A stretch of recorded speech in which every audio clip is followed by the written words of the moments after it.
Hi everybody. Don't use a huge deposit to buy.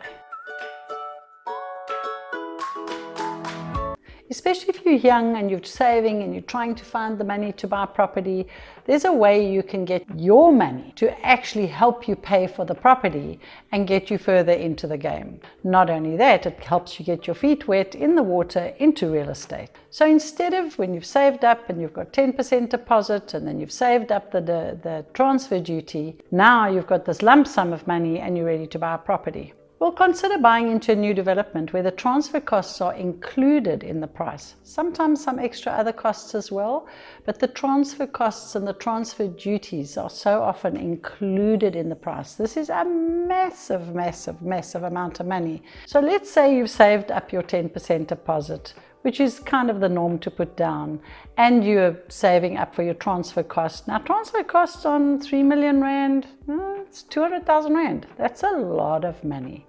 If you changed your thinking and you decided to buy in a new development in the meantime to help you buy a property and help you into the market, you can buy with 5% deposit, sometimes even less, and then the transfer costs are also included in the price.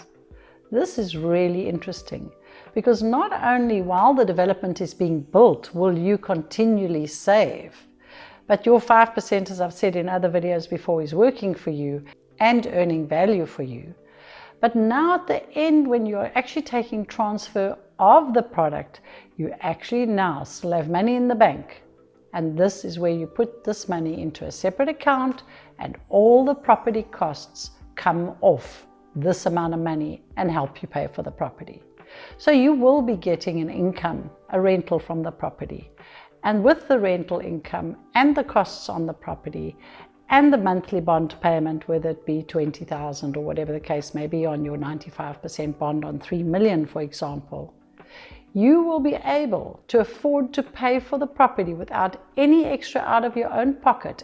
Even if you only rented at a low rental value, you would be able to pay for the property for another 2 years before you even touch your own pocket again, just by using your transfer duty as a saving and using it differently. Happy investing!